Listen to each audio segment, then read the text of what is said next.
Hello, and welcome to the Wikileaks Roundtable.mp4. My name is Julian Assange, and I am the founder and editor of Wikileaks. Throughout this series of roundtables, we will be responding to your questions from around the world. This is not just a press conference, this is a people's conference.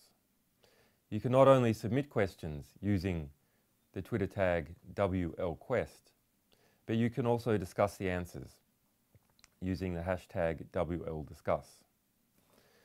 There's a reason that we are doing things this way, that we are trying to do things a new way.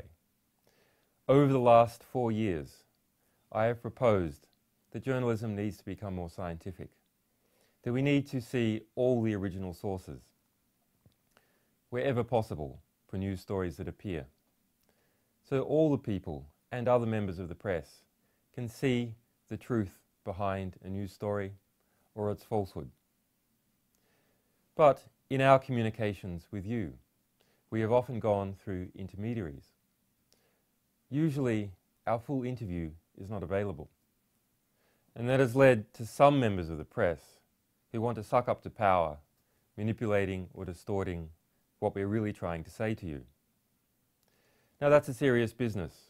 Let us not forget that some members of the press in the United States have even called for the assassination or kidnapping of my staff. So instead, we're going to put everyone on a level playing field, all members of the press and all members of the public. You will all be equal in your relationship with us. You will all be able to see each other's questions and you'll be able to see our responses.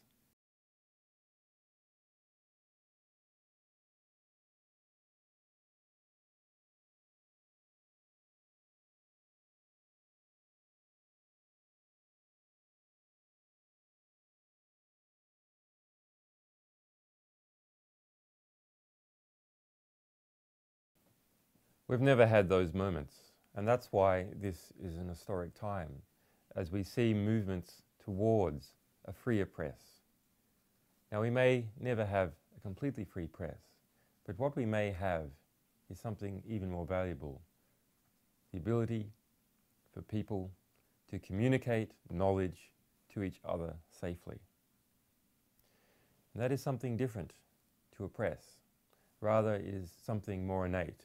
And it concerns not just the right to speak, but the right to know. And it's the right to know that draws forth others' rights to speak. And by knowing, we can understand how to function and how to set policy and our individual decisions in the world. There have been moments, however, when the press has been freer. If we look to the 1990s for Russia, Yes, Russia was in a state of economic collapse. But we saw multiple poles of authority, not just the government and the security services, but the oligarchs. And during a brief period of time, the Russian press was incredibly vibrant and much freer than what we see in the United States or indeed any Western country.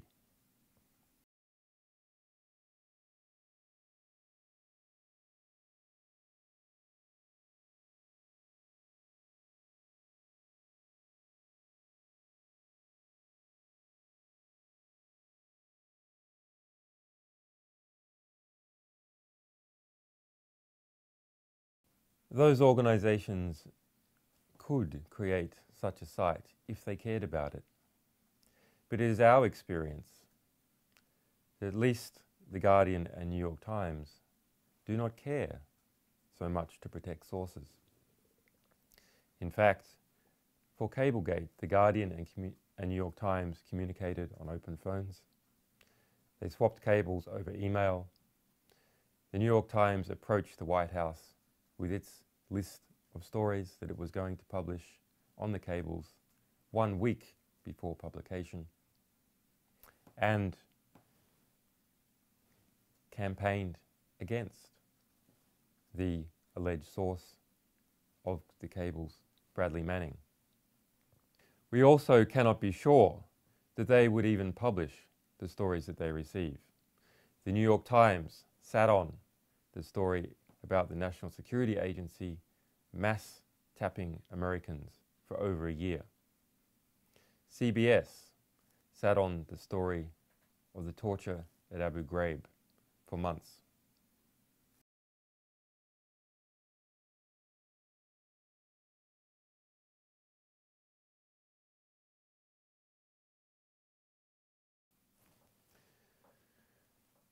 I have said in passing that there is information about UFOs in Cablegate, and that is true, but these are only small passing references.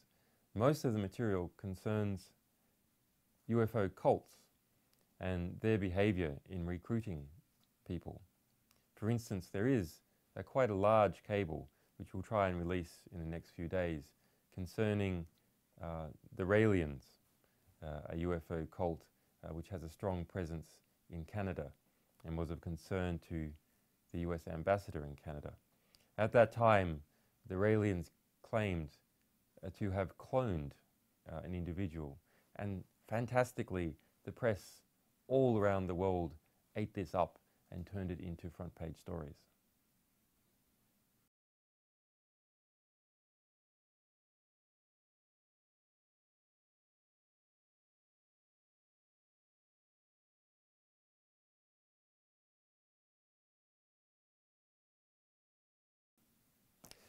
This is a good question, but it has a misnomer in it. Wikileaks is not a covert organization. Of course, we have to protect our sources. That is our job, that is our role. And in that role, we have to protect those people who protect our sources from being spied on. We are also the subject of threats of violence. People associated with this organization have been, in Kenya, assassinated. Others, like myself, are at risk of being prosecuted for espionage and extradited to the United States. But you're right, we are growing and we are starting more concrete national offices registered in each country. We already have 4, but we hope to expand that until, like, say, Amnesty International, we have a national chapter in almost every country in the world. But we don't want to be a big and bureaucratic organization. Wikileaks is an organization that is about the front line of the media, the front line of the rights to freedom of expression. And that means we always have to be at the edge of the envelope. We always have to be pushing abusive organizations, and we can always expect them to be pushing back.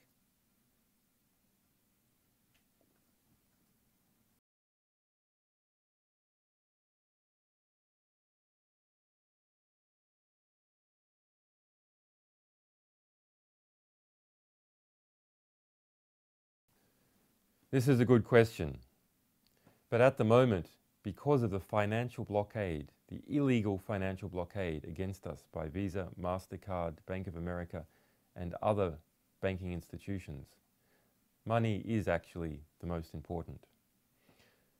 You can help us fundraise. That is something that is quite important to do.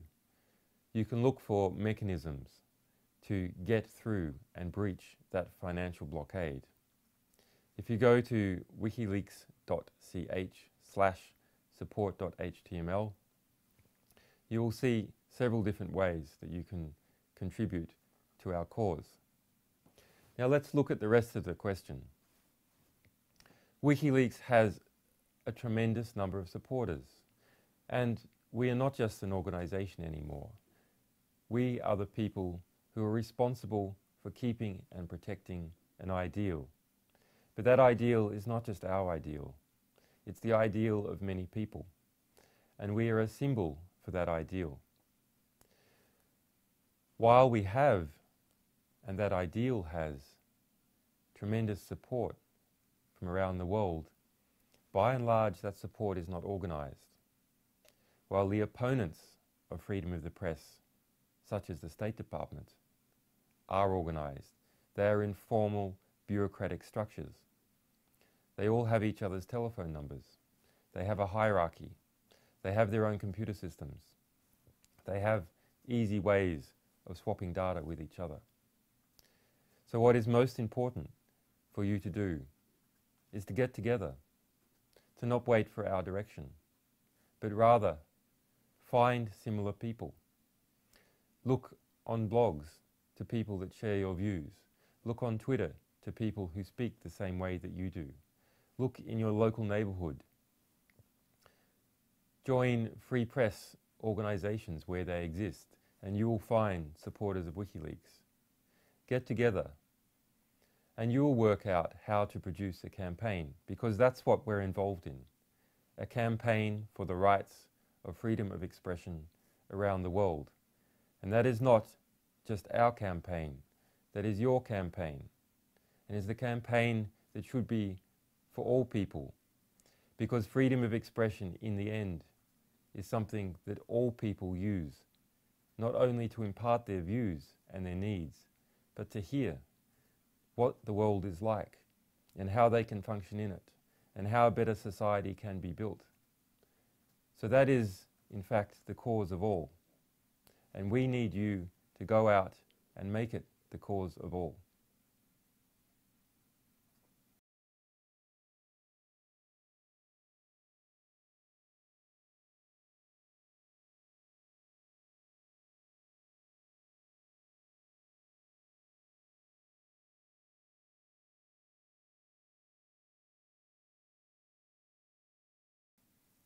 Wikileaks releases a lot of material.